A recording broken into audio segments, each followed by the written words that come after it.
નમસ્કાર મિત્રો, સ્વાગત છે તમારું આપણી આ યુટ્યુબ ચેનલમાં જેનું નામ છે ગુજરાતી જીકેની જમાવટ।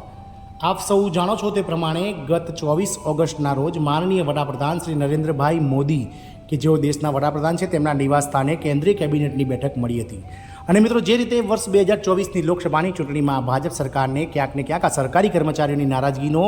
ભોગ બનવું પડ્યું હોય તેવું હવે સરકારને લાગી ગયું અને સરકારે છેલ્લા 2 દાયકાથી કર્મચારીઓ જે એનપીએસ એટલે કે ન્યૂ પેન્શન સ્કીમને નાબૂદ કરી અને જૂની પેન્શન યોજના એટલે કે ઓપીએસને પુનઃસ્થાપિત કરવાને લઈને આંદોલન કરી રહ્યા હતા। તેના માટે ગત મિત્રો લોકસભાની ચૂંટણી પહેલાં નાણાં સચિવ શ્રી ટીવી સોમનાથનની અધ્યક્ષતામાં એક કમિટી બનાવવામાં આવી હતી। કમિટી દ્વારા મિત્રો વિવિધ રાજ્ય સરકાર અને કેન્દ્ર સરકારના કર્મચારીઓ સાથે જ મિત્રો વિવિધ મજૂર વર્ગો તેમજ મિત્રો વિવિધ સરકારી જે ફુગાવો છે દરેકનો અભ્યાસ કરીને એક રિપોર્ટ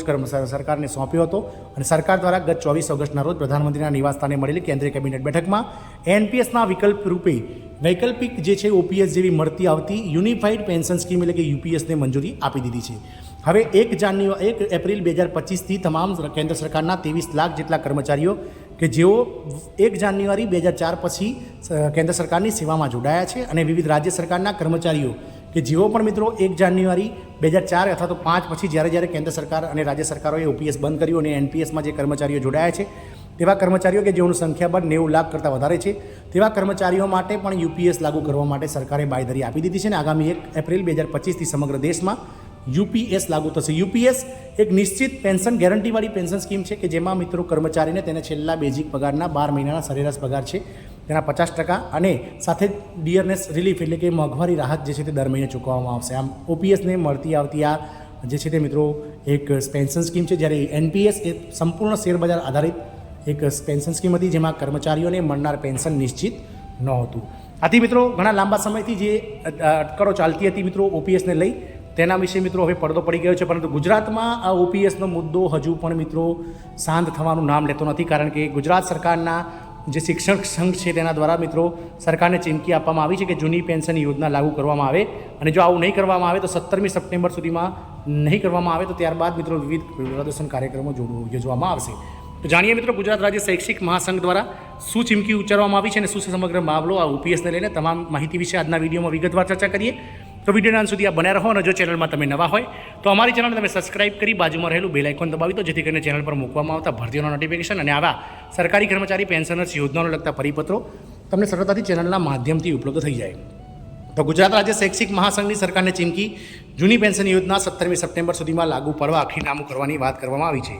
ગુજરાતના શિક્ષકો છેલ્લા ઘણા સમયથી જૂની પેન્શન યોજના લાગુ કરવા માટે સરકારને અનેક રજૂઆતો કરી ચૂક્યા છે, જેમાંથી સરકાર સાથે બેઠક કરીને કેટલીક માંગણીઓ પૂરી કરવા માટે સરકારે બાંયધરી આપી હતી, પરંતુ તે અંગે હજુ સુધી સરકાર દ્વારા કોઈપણ જાતનો પરિપત્ર કરવામાં નથી આવ્યો। ત્યારે ફરી એકવાર શિક્ષક સંઘ દ્વારા માનનીય મુખ્યમંત્રીને પત્ર લખીને 17 સપ્ટેમ્બર એટલે કે માનનીય વડાપ્રધાન શ્રી નરેન્દ્રભાઈ મોદીના જન્મદિવસ પહેલાંનો સમય આપ્યો છે અને સરકારની જો માંગણીઓ નહીં સ્વીકારાય તો આંદોલનની ચીમકી પણ આપી છે। ગુજરાતમાં પ્રાથમિક અને માધ્યમિક અને ઉચ્ચતર માધ્યમિક શિક્ષણના કુલ 5000 જેટલા શિક્ષકોએ જૂની પેન્શન યોજના લાગુ કરવાની માંગ સાથે ગાંધીનગર ખાતે દેખાવો કર્યા હતા। વાત જાણે એમ છે કે તારીખ 1/4/2005 પહેલાં ભરતી થયેલા પ્રાથમિક માધ્યમિક અને ઉચ્ચતર માધ્યમિક શિક્ષણ સહિતના શિક્ષણ કેડરના વિવિધ કર્મચારીઓ અગાઉ સરકાર સાથે બેઠક કરી હતી, જેને લઈને રાજ્યના શિક્ષણ વિભાગના કર્મચારીઓએ મુખ્યમંત્રીશ્રીને પત્ર લખ્યો છે। રાજ્યમાં હાલમાં 1/4/2005 પહેલાંના આશરે 65000 જેટલા કર્મચારીઓ છે જેમને સરકાર દ્વારા હજી ઠરાવ કરીને તેમને પેન્શનનો હક આપવામાં આવ્યો નથી। મિત્રો આપ સૌને જણાવી દઈએ શું છે સમગ્ર મામલો। તો સમગ્ર મામલો એવો છે કે કેન્દ્ર સરકાર દ્વારા 1 જાન્યુઆરી 2004 પછી જે છે તે મિત્રો જૂની પેન્શન યોજના બંધ કરી દેવામાં આવી હતી, જ્યારે રાજ્ય સરકાર એટલે કે ગુજરાત રાજ્યમાં 1 એપ્રિલ 2005 પછી ઓપીએસને બંધ કરવામાં આવી હતી। આમ